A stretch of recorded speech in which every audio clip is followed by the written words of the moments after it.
Hi there and good evening, everyone. Hopefully everyone can see and hear us. I'll give it a moment for a couple of people to join us as we are live. Checking the details. So yes, hello and welcome to How Did You Get That Job In? We'll start off with introductions in a moment. I'm just double checking that everything seems to be working as it is. Brilliant. So yes, as I said, so hello and welcome to How Did You Get That Job In? This evening's live chat is going to be the third in our series, where we bring you a range of speakers talking about their career to date, how they've entered into this particular area, their journeys to get there, the challenges they've faced, and also any advice. And it is also your chance to ask questions to our speakers. So you might have attended our previous sessions in March, where we were joined by Robin Coakley, who was a psychological wellbeing practitioner talking about her career pathway, or in April, where we were joined by Liam Miles, who spoke in a bit more detail about a career in research. So thank you for coming back and joining us this evening for June's edition of How Did You Get That Job In? So my name is James Goodwin. I'm the British Psychological Society's Careers Manager, and I'm going to be hosting this evening's session, or this evening's live event. I'm really pleased this evening to be joined by Jodine Williams, who's given up her time to come along tonight.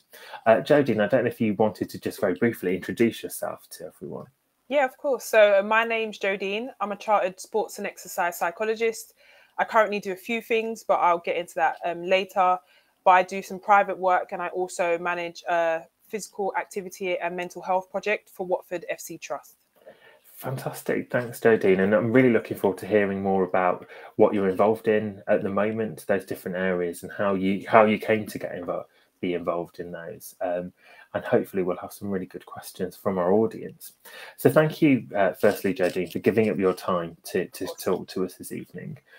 Those of you that have watched one of these live events before will know that they are fairly informal. So you'll hear a bit more about Jodine's career to date. And it's really over to you to ask any questions that you have. The event will run for around about hopefully 30 to 45 minutes. So do have your questions ready. When you have got a question, pop it in the questions, and we will do our best to put as many of these as possible to Jodine. I can't guarantee we will answer all the questions we get, but I will do my best to try and put as many as possible. Tonight's session is also being live streamed and recorded, so you can come back also and visit this page if you do miss anything. So the live link, once we finish this evening, will be available. So do remember to keep asking your questions, but let's make a start with the first question this evening. So Jodine, a really, really broad one to start. Could you start off by just telling us or describing your career journey to date, please? Yeah, of course. Where do I start? I would say with sports and exercise psychology, the first thing to say is we don't just work with athletes. Sometimes we can work in the exercise sector and the business sector. I'm very passionate about it all. Not many sports and exercise psychs are. I love the athlete sector. I'm working in sport, but I also love exercise. So I would say why I started at Nuffield Health. So I did a lot around sales, interventions, building wellbeing projects and programs for large companies. So that was really interesting because I got to use psychological tools in that respect. What do companies need from an exercise perspective? Then I did a lot of volunteer work with local football clubs or football colleges. I've done a few presentations with rehab clinics, so spinal rehab clinics, and within the performing arts space, so ballet, dance, which is really, really interesting. So if anyone wants to be a sports psych in that sector, please go and do, because they need it and they're just like athletes. And then now my work has seen me veer more into the sports space. So I have a lot of private clients in rugby, track and field, women's football, and I work now with the Watford women's team, and I manage a mental health project, which is more exercise psychology. I've definitely missed some bits out, but that's what my career has looked like. Brilliant, thanks, Jodine. I think it's really, really interesting to see all the different areas that you've touched on there, and we will come back to some of those, I think, as our conversation goes along tonight, to find out a bit more about those. But thank you for that. My next question is, you've touched on it a little bit. Could you tell us in a bit more detail about the work that you currently do as a chartered sport and exercise psychologist? Yeah. So the work I do is very varied, which makes it interesting. Every day is very different. I can have really busy weeks or really slow weeks. But currently I manage a project at Watford FC's Trust. So the football club most football clubs have a foundation where they work with the community. So I manage a comic relief funded project which uses psychological interventions and physical activity to improve mental health of 9 to 12-year-olds. So I manage that project, long-winded, but I manage that project, and it's funded by Comic Relief. It's a 3-year project, and that's in Hertfordshire, which is amazing. So I get to use, that's underpinned by CBT approach. So that's great. And then in the evenings, and the weekends, I work with Watford ladies football team. So I work with them in the evenings, and then on the Sundays we'll do matches and games, but we're currently in pre-season. And then I also have 5 or 6 private clients. So from a range of different sports, currently rugby, marathon running, track and field, have a track and field Olympian, and then some footballers as well. So it's very varied what I do. Fantastic. It definitely sounds it. And working with all those different types of athletes, different people, it must be quite rewarding, actually, to have that variety as well, I suppose. Is that something you get from your job, the variety? Yeah, I get a wide variety. Obviously, every sport is different. Every sport brings different challenges. But with the diverse mix of clients and age groups, everyone brings something different. So I'm having to work with them on a number of different things, whether that's confidence, team building, communication, setting boundaries. So it's really rewarding to see the journey that some of my clients go on, not being able to express themselves or really in a stressful situation, and helping them guide them through that situation is amazing. Brilliant. That sounds it. So I suppose if you, in the first role you mentioned, so Watford, with Watford Football Club, could you tell us a little bit about what a typical day might look like for you, if there is such a thing as a typical day? So with the trust, the managing the project, essentially a typical day for me is admin, a lot of admin and delivery. So I manage the overall project, so I have to make it run. So I would do all of I have to make the project make sense and make sure that it really does hit the key indicators and outcomes that we set out to hit. So are we really improving young people's mental health and well-being? Like, what are the sessions like on the ground? So day to day, it would be speaking to parents if they need any extra support. So we might have some young people who are experiencing suicidal ideation. Do they need to be signposted to another project? I'll be managing budgets and also managing our delivery staff, making sure that we're providing the highest level of quality and care for the young people, because they're 9 to 12 and they're all experiencing something different. And we bring them into a group setting and use sport and therapy to kind of help them through their journey. And the journey is never linear for those young people. And every session, we might have a session where we're talking about fear, worry and anxiety, and some big feelings might come up. So it's just managing how my staff deliver that, but also managing their well-being and their emotions, because they're dealing with a lot of heavy topics with young people. So I need to check in on them as well. Brilliant. Thank you for that, Jodine. It sounds really interesting. Again, really varied, and again, that rewarding nature of it comes through as well. So we've had our first question in regards to kind of qualifications as such. So can you talk a little bit about the qualifications that you needed or that you've gained to get you to the stage you're at the moment? Yeah. So I'm going to first put a disclaimer and say, please do not take my route. It was the long-winded route, but please take the quicker route that I took. But I guess the route I took gave me a lot of experience and knowledge, I guess. So I first did a BSc in sports and exercise, sports psychology and performance at London Met. So that wasn't accredited. So I then went on to do a chartered postgrad diploma in psychology, based in psychology. Then I did a master's in sports and exercise psychology. And then I did my stage 2 with the BPS in sports and exercise psychology. And then I became qualified. So I don't have a PhD, but I know they've now adjusted the training route to Prof Doc, which I would have hoped that was around when I was studying. But yeah, so I don't have a PhD. Would love to get my PhD, and hopefully I will do that soon. But that's my brief educational journey. I will say along the journey, though, I have done loads of CPD. So I'm really interested in injury rehab, really interested because of how my journey started. A lot around goal setting and as well as the BPS.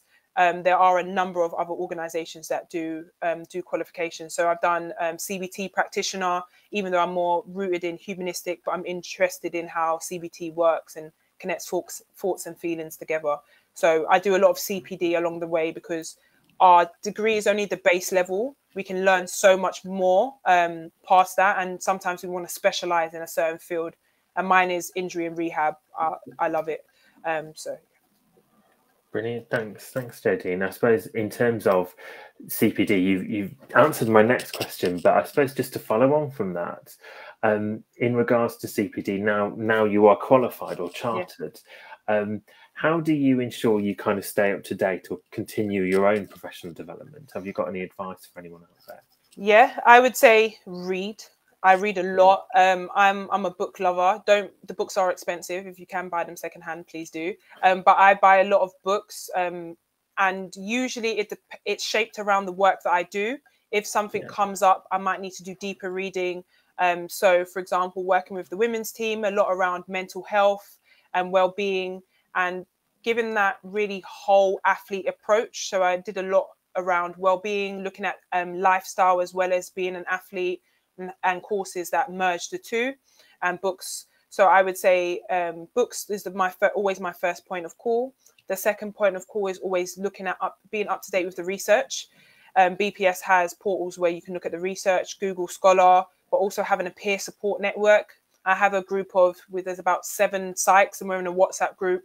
We exchange research, we meet up, we work through challenges, and then looking for courses that are out there, not necessarily just in the sports and exercise field. We can go into clinical, we can go into different fields of psychology to really build our knowledge base. So we might have to deal with trauma and different avenues of psychology all linked together. So I'm always on the lookout for courses, not just within my field to niche myself down, but how can I look broadly at other topics. So for example, at the moment, I'm really interested in sleep and how that's impacting performance. So there's a company called Sleep Unlimited that the BPS recommend and have done some work with around sleep and that element for athletes. So yeah, it really comes based on the work that I do, and it expands that way. Brilliant. Yeah. There's lots there, Jodine, I think, to kind of talk about, and lots of really good advice, I think, that you've given to people in terms of how they can do that, and having that mixture of professional development around kind of, reading, reaching out to your networks, and then just also following your curiosity as well. And doing that. In terms of kind of publications and the reading you do, are there any particular sources that are your go-to for kind of keeping up to date on what's happening? Yeah, definitely. Sports Psychology in Action. There's another journal. I'm going to butcher this. I know I am. I believe it's Sports. I think it's just called the Journal of Sports and Exercise Psychology. Those ones are always good. And then I buy a lot of books from Human Kinetics around athlete well-being, team sports, and I read a lot of biographies as well. I know they're not really research, but we can understand a lot from the athletes that have lived or are doing well in the field. Yeah, no, and that must be really interesting as well in terms of kind of finding out about kind of athletes and looking at it with your kind of knowledge of psychology behind that as well. Yeah, I'm currently on Tyson Fury's biography, so that is he's an interesting character. So it's great to get an insight into how he thinks and his mindset, and also looking at it from a psychological point of view. Yeah, no, and I suppose that's somewhere as well, that if we've got anyone listening tonight that are maybe in the early stages of their careers, can actually start to do and just start reading biographies, because again, they're really kind of accessible. People can kind of get them off kind of from wherever, and kind of start getting that understanding of sports psychology. So that is a really good piece of advice, I think. And I would say, if reading isn't for everyone, and if reading biographies isn't for you, there are loads of documentaries. Amazon Prime, a documentary that I'm absolutely in love with and I recommend it to everyone, is Andy Murray Resurfacing. And if you're really interested in injury and well-being, watching that documentary of, you know, him telling his story of his hip injury and how he came out the other side, it is amazing from a psychological point of view. So you can also, the flip side of it is you can watch their journeys through documentaries as well. Brilliant. That's really useful advice. And all these, hopefully everyone listening kind of taking note of all of these different resources, I think are really good. And I can see a few people are sharing a couple in the chat as well that they're using. So that's really good to hear. You mentioned as well about kind of peer support and just broadening that out, because I think having a network of peers and people that kind of can work with you and support you is really important to your career. We've seen it come up in these conversations. But how did you go about establishing that network for peer support? And have you got any advice for people that are wanting that support? Yeah, of course. So how I established it, so my supervisor worked with another supervisor and brought her supervisees together. So we ended up doing group supervision, which was a great opportunity for us to meet other psychologists. And then as a group on the walk back to the train station, we decided that we were going to start a WhatsApp group. And from then we decided that we were going to use it to talk through challenges that anyone was going through. We might, someone would bring their issues to the table and we would all kind of assess from our different viewpoints.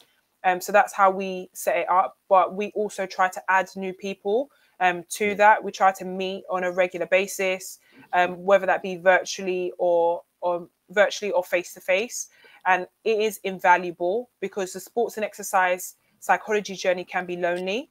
It can be challenging. It will be challenging. And when we're dealing with different clients and people, we need a space to offload sometimes and work through things and have support. And it's a good space, safe space as well, and confidential space for you to do that, which is great. So I would say set up a WhatsApp group. If you don't have a supervisor that has other supervisees, there's loads of sports and exercise psychology Facebook groups. Go in there, see if anyone would be interested in setting up a peer supervision group, because because it is a lonely journey.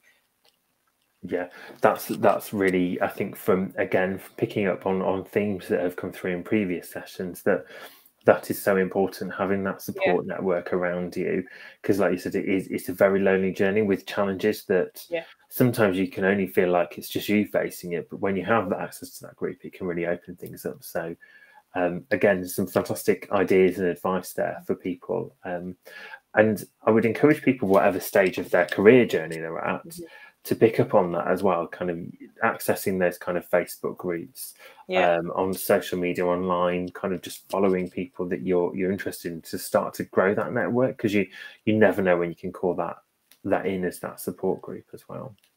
I totally agree with that. And because we didn't just start it, some of us in the group are all at different stages. Some of us have been qualified for a while. Some of us are recently qualified, and some of us are at the beginning of the stage 2 journey. So there's never a wrong time to start it. A lot of us have started during our stage 2, which was amazing because we had that support along the way. But even if you are chartered, whether that's newly or a few years in, it's never too late to have a peer support network. Fantastic, thanks. That's I would totally endorse that. I think that's really good advice. So kind of looking a bit more broadly, a couple of the questions that we get or have had in are always around kind of the experience you got. And I know when you did your introduction, you touched on a little bit about kind of, you said you'd done some voluntary work when you were first just starting out. Can you talk a bit more about the work experience that was helpful and influential in you making your decision of kind of going into this area? I would say I worked at Mind.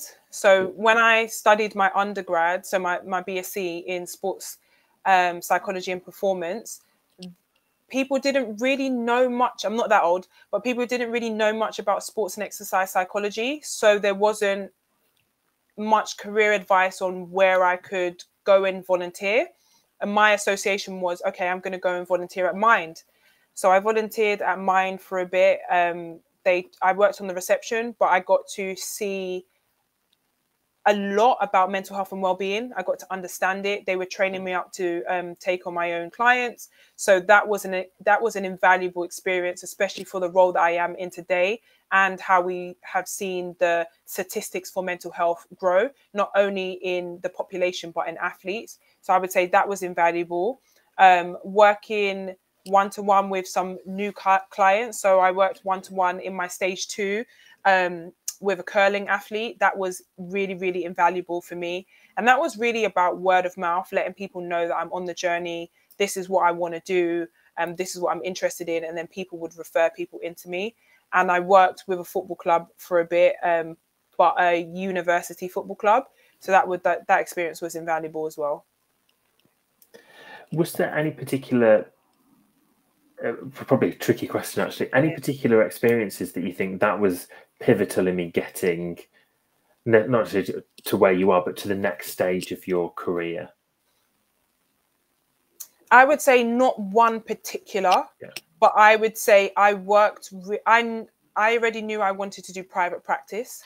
That's what I wanted to do, but I wanted to work both sports and exercise. I didn't want to narrow it down, because a lot of sports psychologists don't go and work in the exercise sector. So knowing that, what I did was broaden my horizons. I contacted everyone and anyone, football clubs, universities, basketball clubs, my old college, just to say, this is what I'm doing. Can I come and gain some experience?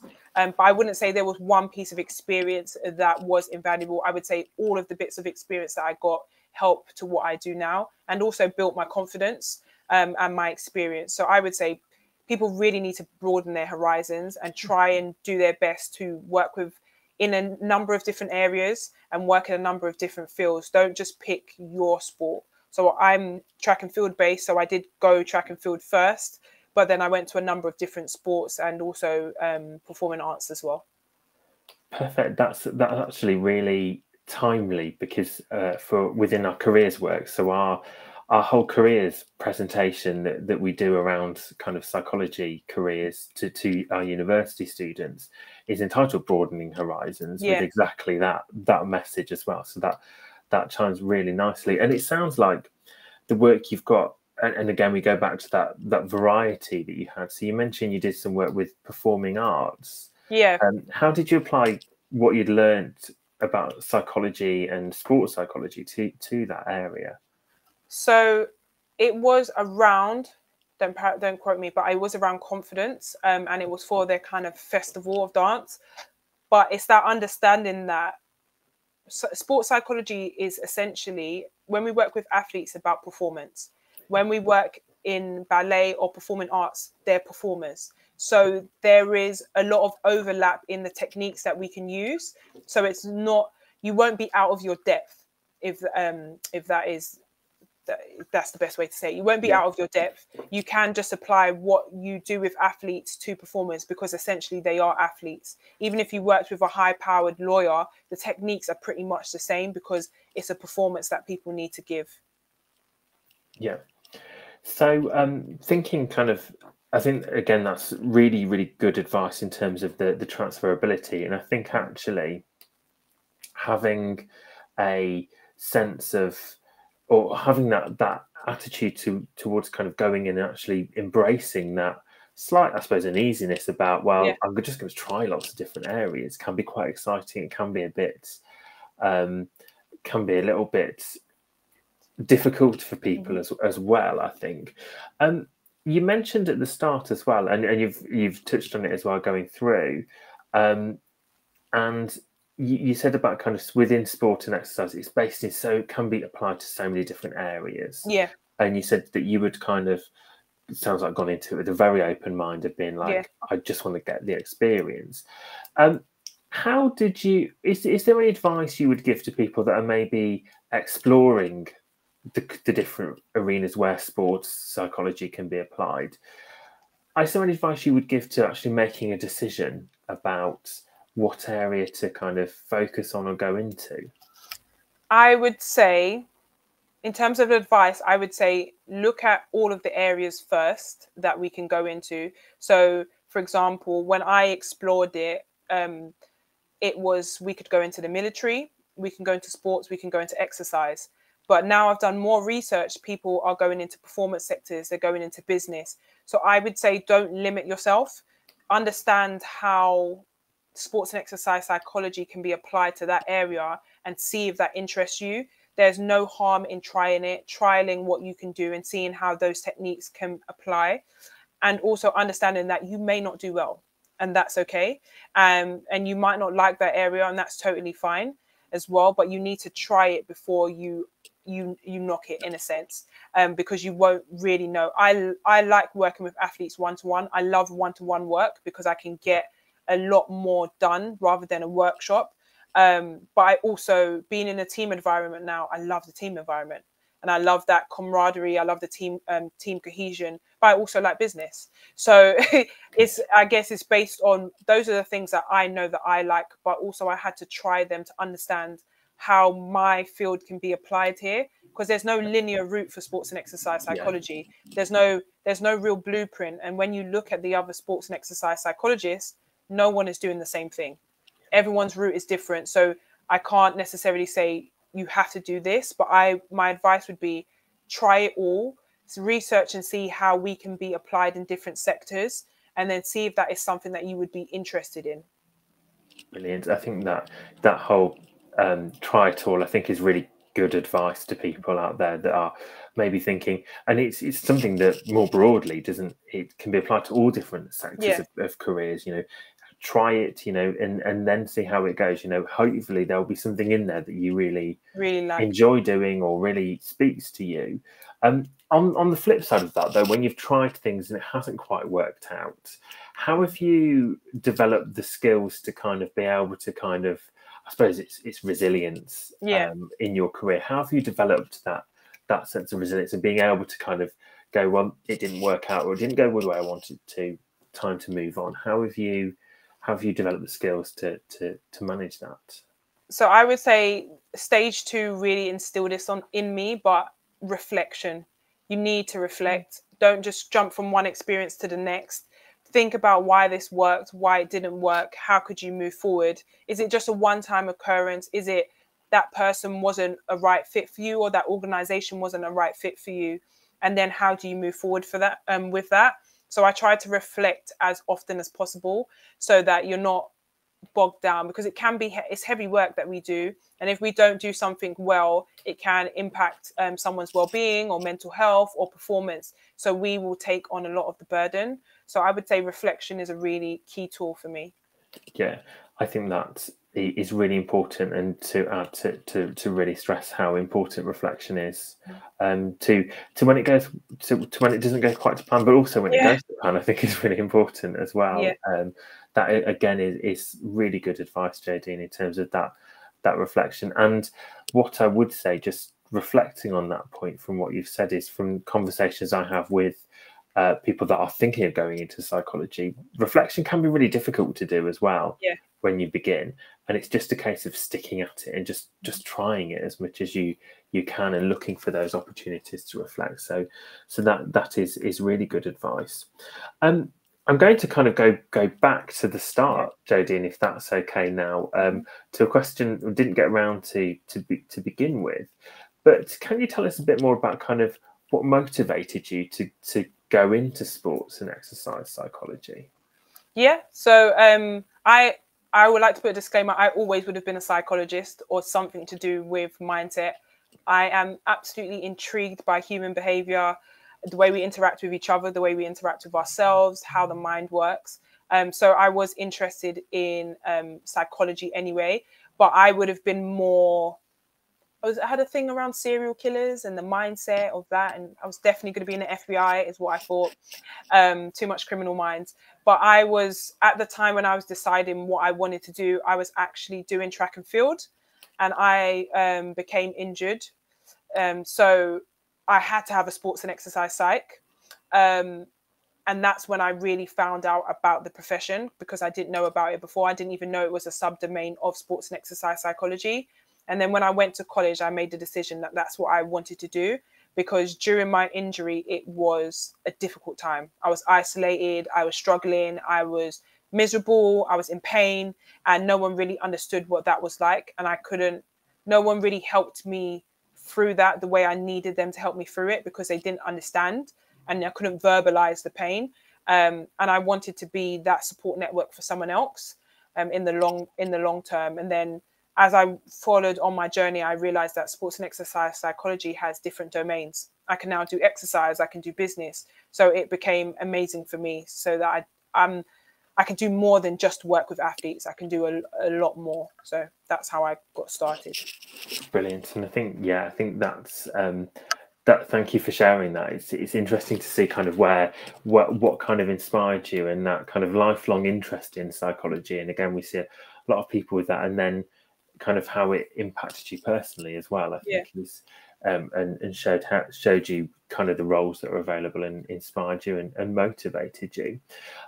In terms of a couple of specific questions, kind of working with different people, I suppose, looking through the chat questions we've had, people that are maybe interested in working with, you work with athletes, but in terms of working with other groups of people, from your knowledge of sport and exercise psychology, are there posts that do that, and what are those?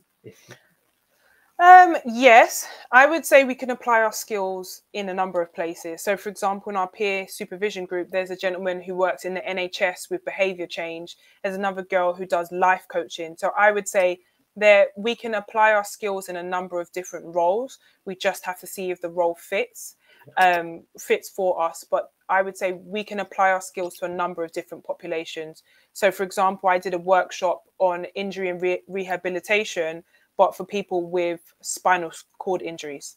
It's not something that I would have even thought about. I am interested in injury and rehab, but usually that stems from athletes or general population. So that was a totally new field, but that is something that as sports and exercise psychologists, we can still apply our skills to. So I would say we can always apply our skills to a number of different fields. We just need to see is it ethical, does it work, and can we create good work here? Yeah, thank you for that, Jodine. That's really helpful to hear. I think as well that it can be applied into. We've seen, it can be applied to different sectors. It can be applied to different groups of people within society as well. And I think it touches on that point of what you've said throughout as well. Is there is not necessarily one specific, you do this and then you do this to get into sport and exercise psychology. I think that's really important to stress as well. If you were kind of talking to either your younger self or someone that's just at the start of this journey then of kind of going into or thinking about sport and exercise psychology, is there any other advice you've not covered off so far this evening that you would give to yourself or people in that position? Yes, I would say build your network.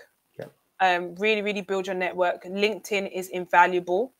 I would say try to disseminate and connect with people and disseminate as much information as possible. It will also work towards your key roles if you are on stage 2, your competencies, but also be qualified and be transparent about your qualification, because at the moment, sports and exercise psychology is very new still, and a lot of people don't know what is correct in terms of qualifications and titles. So just make sure for the field and for yourself that you're being transparent on your level and where you are, whether that's stage 2 supervised, whether that's chartered, whether that's just done your MSc. Just make sure you're transparent, because people will respect the honesty. But really just network and connect. Use LinkedIn. It's an amazing tool.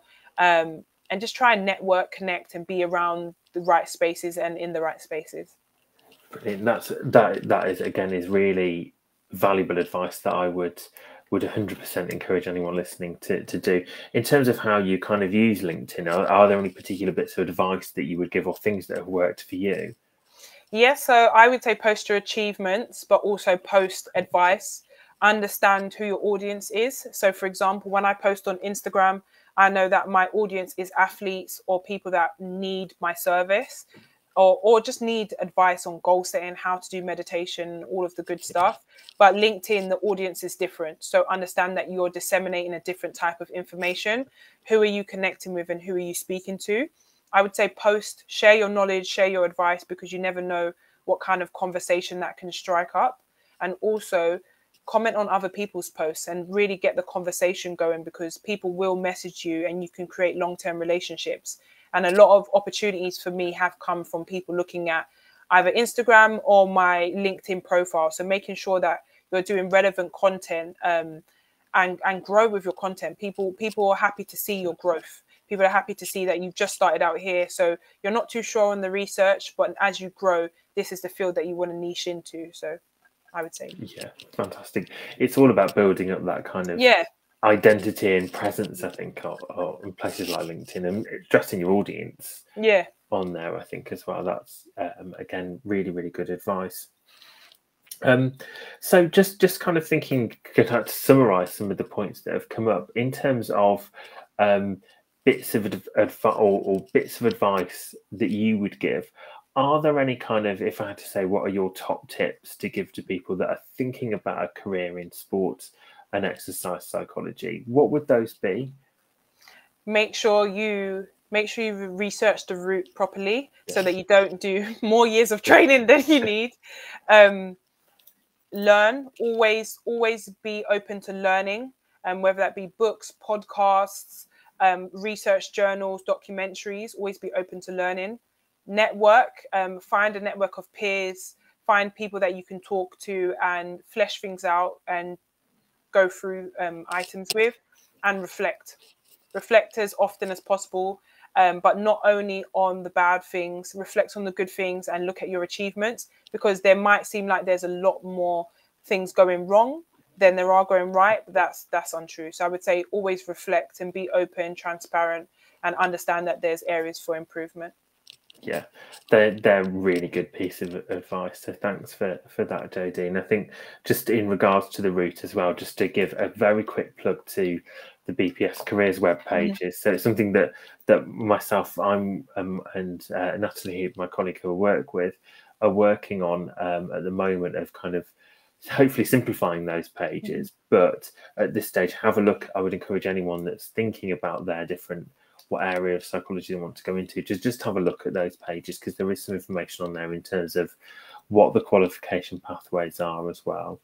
And I think, picking up on a previous point you made, Jodine, as well, that sitting around those qualifications, they provide maybe the skeleton of your requirements to become chartered, but actually at the same time think about all the experience that goes with that as well. And that will come from a variety of different areas, I think, as well. I can see we just posted the link to the careers webpage as well for people that are looking at that. And I suppose my final question, to kind of summarize this evening, if you had to describe either, I'm not going to say one, because there can be lots of different ones, but if you had to kind of talk about the highlights, what is it that is the best part of what you do, or the most rewarding part of what you do at the moment?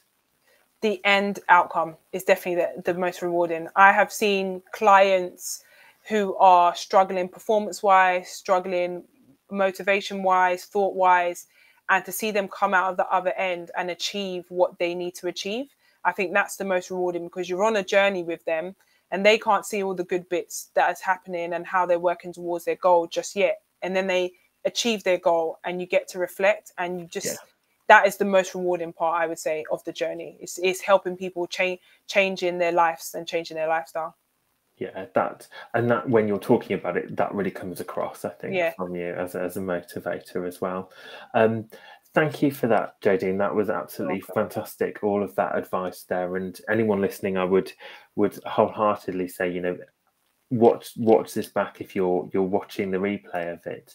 Kind of take notes on those bits of advice, because that has been absolutely fantastic advice. Jodine, I'm just going to ask if, and you don't have to kind of go into detail if you feel you've covered everything. Is there anything else from your experience that would be worth highlighting to people, or anything else you wanted to share in terms of advice and guidance? Sorry, this puts you on the spot a little bit. No, it's okay. I would say lean into your uniqueness. Every sports and exercise psychologist is going to come into the field with a different set of skills, a different set of life experiences, and a different set of, I guess, strengths that they can bring to the field. Lean into those. So mine is, I understand what it's like to be an athlete. I understand what it's like to sacrifice, but I also understand what behavior change is like, because I've had to apply it to my own life for my own positive outcomes. So I love injury, not people getting injured, but I love injury and rehabilitation. I'm interested on that journey, and I lean into that. And when people contact me, usually it is about injury and rehabilitation, or my athletes will have a point where they are going through injury or rehabilitation, and I'm able to work better with them during that process because of my skills, because of my knowledge, and because of my uniqueness in that field. So I would say really, really lean into that. You don't have to niche yourself down straight away, because I've worked in a number of different areas and I've enjoyed them all. But lean into what makes you you, and just be ethical as well. Be ethical about everything you do. No, I think that's really good advice and parting words as well, I think, Jodine. So thank you for that, and thank you for the time you've given this evening. It's been really good to kind of welcome you, and thank you for your kind of openness to the questions that we've had, and to my questions as well, and for giving you the time to speak to us this evening and answer the questions. It's really appreciated, and I have really enjoyed learning about your career journey today, and I'm looking forward to kind of hopefully inviting you back to for future ones of these to hear more about what you've done, because it was really interesting, and I think you know, lots of different advice that we've had, different to other speakers as well. So that has been really interesting. So thank you very much. Thank you for having me, Jodine. And finally as well, thank you to those that have been watching along, whether you've joined us live or you're watching the recording of this. We do run these live events on the first Tuesday of every month. Next month will be taking place on the first Tuesday in July, which is going to be Tuesday the 5th of July. Keep an eye on our social media channels for details of our next speakers. All that's left for me to say is thank you very much, everyone, for attending and for joining us. And thank you to Jodine again.